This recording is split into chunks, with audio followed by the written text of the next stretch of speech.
prosthetic of the entire prosthesis is to restore the function of the missing limb. So prosthetic sockets is arguably the most important part of the entire prosthesis because it serves as the interface between the human body and the machines. So the production of the prosthetic sockets start with the process called shape capture, which is to capture the geometry of the residual limb and then create a model. So traditionally, prosthetists will use plaster bandages to wrap around the residual limb and then using plaster to create physical models. And another way of doing so will be using a 3D scanner to create a 3D digital model. Now, previous studies have actually been looking into using 3D scanners assess their performance used on lower limbs and usually on static models, but there's actually no study so far has been done on upper limb. And then the inherent sizes and volume differences, which upper limb is usually smaller, the differences between the upper and lower limb could impact the performance of the scanner.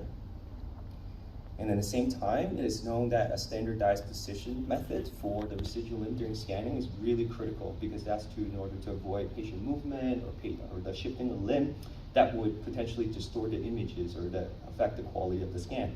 So again, there's no established clinical protocol so far for digitally capturing the residual limb, including transradial residual. So again, the objective of this study then is really for us to develop a optical scanner-based shape capturing process for directly scanning transradial residual limbs. And then after that, we'd like to assess the reliability of this process by measuring the volumetric and also the shape measurements. So essentially, we really want to know how repeatable and how consistent are the results regardless of who is doing the scanning. Right, and here is a picture of the shape capture setup that we have. So essentially what you notice here is the client is instructed to lay flat onto the height adjustable bed and then placing their shoulders and also their residual limb onto the wooden board. So what that does is actually help to minimize client's movement and fatigue during the shape capture process. Essentially, the main goal of this setup really is to prioritize client's comfort and at the same time to be able to improve the scanner performance and therefore improving the quality of the scan by using black drop sheets or the floor mat just to increase the contrast between the scanner and the residual limb. And then here is the shape capture procedure that we propose. So firstly, all the key anatomical landmarks will be identified and marked by the treating prosthetist. And then after, again, the client will be instructed to lay flat onto the bed and placing their residual limb onto these supporting board. And to start the shape capturing process, the scanner is actually aiming directly above the residual limb. And then the scanner, the observer is going to be moving in a steady and continuous manner, either clockwise or counterclockwise around the residual limb.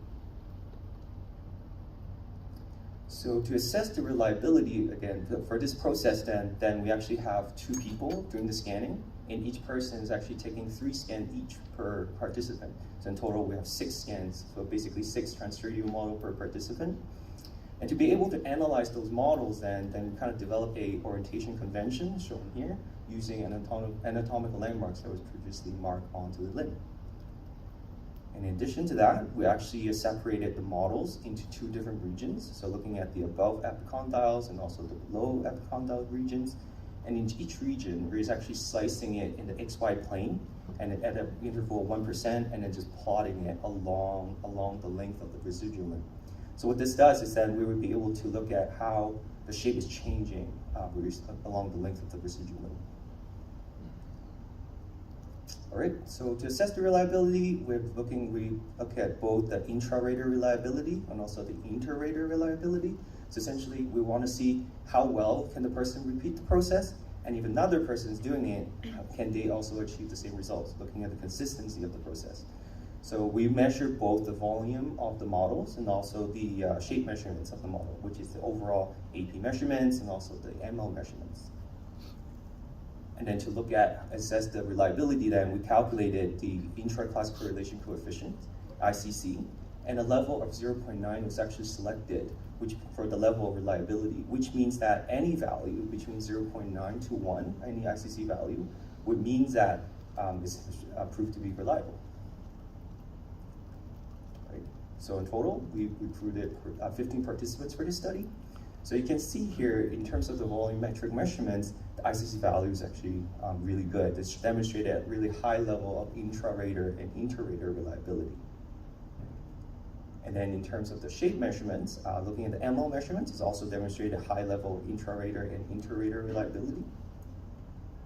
But then when it comes to the AP measurements, even though the ICC level seems to be above 0.9, but when you look at the 95% interval, you can see it's actually ranging from 0.832 to 0.98. So what this is telling us is that that range of the 95% confidence interval is actually too wide for us to conclude that when it comes to measuring the AP measurements, it's reliable. It's just because the range is too wide, and it was below the level of reliability that we've selected before, which is 0.9. But then we think that can be explained if we're looking at how the slices changes along the residual limb. So shown here is the mean differences between the observer, like the people doing scan, also within them. And then there's three main graphs here, which is the mean differences in the cross-section area, so cross-section area along the length of the limb, the AP measurements, as also the ML measurements. So at first glance, visually, you can see that the cross-section area and the AP measurements share a very similar trend, where there's a sharp increase towards the most proximal end of the model. Versus if you're looking at the ML measurements, those regions between the two regions is actually pretty consistent. And we think that that sharp increase is actually due to how we position the arm, the flexion angle of the model. So essentially, you're looking at here, there's two models, which is the red model, blue model. They're from the same participant, but different scan. So what we really want to show you here is that because of the elbow flexion, how we position the limb during scanning, the elbow flexion, and also the orientation convention that we have used, you see here is that towards the most proximal end, this is where the AP measurement and then the cross-section area, the error between them start to increase. This is kind of what's shown here. But then we argue that that error should not impact the processor's ability to use that model to design a transradial sockets. Now this is because the transradial sockets is designed to contour around the interior part of the limb, which is below the cubital fossa. In this case, where the error is happening in that region, that area is not really encapsulated by the sockets. So essentially, that part is not being used, so therefore it's not impacting the design of the transradial sockets. So to recap, there's two main concerns among clinicians. There are two main concerns with regard to the scanning. One is the size of the residual. If it's too small, it's really difficult to scan. Second part is also client movement, also patient movement could distort the images. So what this study has shown in that is that the developed process that we have developed for transradial actually demonstrated excellent reliability in terms of volumetric and shape measurements, which is on par to other studies that is done on lower limb static models. At the same time, inadvertent movement of the limb could be controlled through proper positioning and supporting of the client. It's also shown that it is possible to scan the clients directly. And lastly, because we're focusing on the transradial limb, upper limb, our results also show that this scanning protocol was actually be able to use to capture small residual regardless, without compromising the reliability of the measurements. So direct scanning of the clients represent the first step towards enabling the digital workflow, a full digital workflow. So perhaps the most significant contribution of this study really is for us to continue to create more evidence and build a foundation towards using digital workflow for prosthetic care. Because the ultimate goal for us, for everybody, is to be able to use digital technology to continue to improve prosthetic care, client care, and also improve the quality of the study, of the devices. And luckily we were able to publish this study at Sensors in 2022. And thank you so much. Thank you.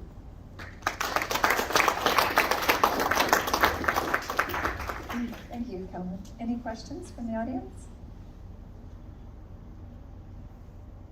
While they're thinking, I will ask, do you think, that's really good, reliability.